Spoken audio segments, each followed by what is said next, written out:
नमस्कार, स्वागत है आपका हमारे YouTube चैनल में। दोस्तों, आज हम लोग बात करेंगे इंटर स्टेट परचेज करना, यानी अपने राज्य के बाहर दूसरे किसी राज्य से माल या वस्तु की खरीदी करना, और उसको हम कहते हैं इंटर स्टेट परचेज। और इंटर स्टेट परचेज पर लगाए जाने वाले GST के बारे में।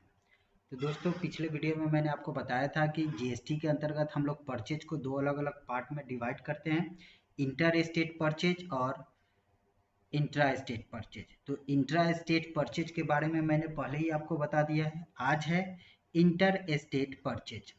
इंटर स्टेट परचेज किसे कहते हैं, ध्यान से सुनिए। जब हम अपने राज्य के सीमाओं के बाहर, यानी हम जिस राज्य के हैं उस राज्य के बाहर किसी दूसरे राज्य के व्यापारी से माल खरीदते हैं, तो वह इंटर स्टेट परचेज कहलाती है। वो परचेजिंग, वो खरीदारी इंटर स्टेट परचेज कहलाती है। यानी कि हम जिस राज्य के हैं उस राज्य से नहीं बल्कि दूसरे राज्य से। एग्जाम्पल के तौर पे हम देख लेते हैं, हम बिहार राज्य के पटना के व्यापारी हैं और हम उत्तर प्रदेश राज्य के कानपुर के किसी व्यापारी से माल की खरीदारी की है। हमने अपने राज्य के बाहर, यानी हम बिहार के हैं और हम उत्तर प्रदेश, देश एक ही है लेकिन राज्य अलग है, और दूसरे राज्य से हमने खरीदारी की है, तो इस खरीदारी को इंटर स्टेट परचेज कहते हैं। और उस खरीदारी पर, यानी कि हमने अपने राज्य के बाहर से जो सामान खरीदा है उस पर जो GST लगेगा वो GST IGST के रूप में लगेगा। यानी कि GST का परसेंटेज अगर गुड्स पे 18% है तो पूरा का पूरा IGST के रूप में 18% यानी 18% लगेगा। आगे देखते हैं कि इसको हम टैली में कैसे पास करेंगे।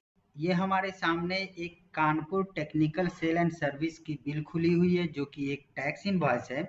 आप देख सकते हैं कि यहाँ हमारे सप्लायर का, यानी हमने जिससे माल खरीदा उसका नाम, उसका एड्रेस और उसका GST नंबर यहाँ दिया हुआ है, और नीचे में उसका GST कोड स्टेट का नाम दिया हुआ, और ये हमारा डिटेल्स है। यानी हमने जो परचेज किया है, यहाँ बायर में हमारा डिटेल्स दिखा रहा है, तो हमारा GST नंबर यहाँ दिखा रहा है, और जिससे हमने खरीदा है उसका GST नंबर यहाँ दिखा रहा है। तो चलो इस बिल में देखते हैं आगे और क्या है।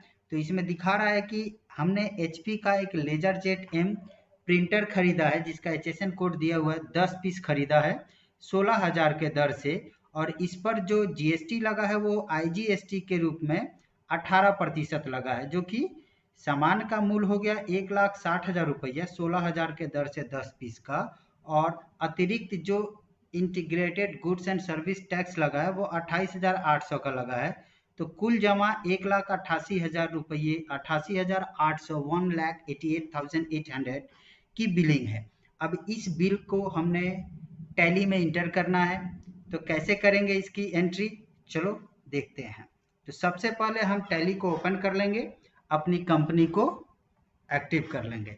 अब हमें क्या करना होगा कि जिससे हमने माल खरीदा है उसका एक लेजर बनाना होगा। तो लेजर बनाने के लिए आपको पहले से पता है, सिंगल का लेजर यूज करना है।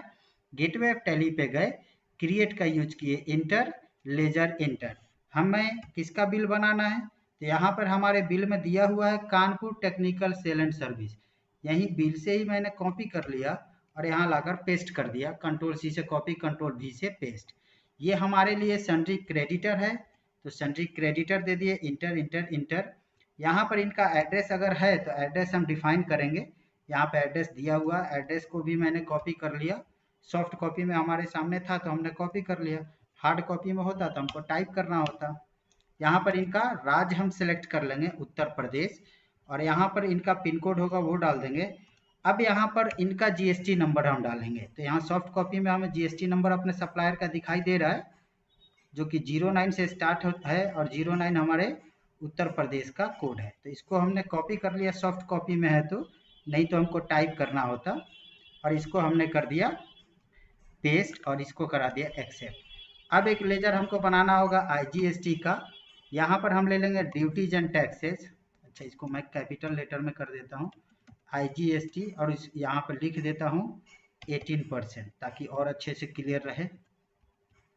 ड्यूटीज एंड टैक्सेस, यहाँ पर मैंने ले लिया GST, यहाँ पर इंटीग्रेटेड, और यहाँ पर अगर आप बिल पे दिखाना चाहते हो तो यहाँ पे टाइप कर दीजिए 18%, और इसको मैंने एक्सेप्ट करा दिया। बाकी देखते हैं परचेज का लेजर बनाकर, तो मैसेज दे दिया कि परचेज का ऑलरेडी लेजर हमारे पास अवेलेबल है। अब एस्केप से हम बैक आ जाएंगे। यहाँ पे हम चले गए वाउचर, सॉरी एक बार स्टॉक चेक कर लेते हैं हम लोग। क्रिएट में चलते हैं, बनाएंगे, या फिर अल्टर से भी आप चेक कर सकते हैं। यहाँ से पेज अप करके देख लीजिए, ऑलरेडी स्टॉक हमारा बना हुआ है, जो कि पिछले वाउचर में मैंने स्टॉक क्रिएट किया था। सेम आइटम हमने खरीदा है कानपुर से। अब क्या करेंगे, यहाँ वाउचर में चले गए, इंटर F9 प्रेस करेंगे, परचेज वाउचर खुल जाएगा। सप्लायर का इनवॉइस नंबर दे दिया मैंने, पार्टी नेम कानपुर, यहाँ डिटेल फिल करेंगे। यहाँ पे ऑलरेडी डिटेल उनका भरा हुआ आ रहा है, परचेज, और यहाँ पे हम आइटम ले लिए। हमने दिखा दिया कि 10 पीस हमने 16,000 के दर से लिया। इंटर इंटर, 2 बार इंटर प्रेस करेंगे, थोड़ा गैपिंग बनेगा, स्पेस दबाएंगे, और यहाँ पे पहले से बने हुए सारे लेजर दिखा रहा है। अब आपको हो सकता है कंफ्यूजन हो कि लेजर तो हमने 2 ही बनाया, इतना सारा कहाँ से आया। तो मैं बता दूं कि पिछले वीडियो में जो एंट्री किया था वो सारे लेजर यहाँ पे शो करा रहे हैं। तो पिछले लेजर में आप देख सकते हैं, जो कि मैंने इंट्रा स्टेट दिखाया था, CGST और SGST का परचेज में यूज। तो यहाँ पे हम लेंगे IGST 18%, ये दिखा दिया हमको। दोस्तों देख सकते हैं ये हमारी बिल कंप्लीट हो गई।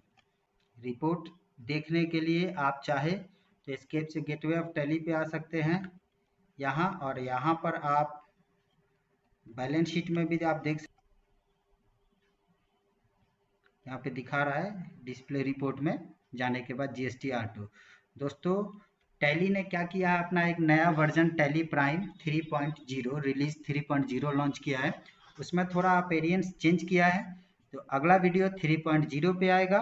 वैसे ज़्यादा कोई परिवर्तन है नहीं, कुछ हमारे ही वर्क को जो अंदर जा करके यस नो किया करते थे उसी को आसान और सामने ला करके आसान बना दिया है।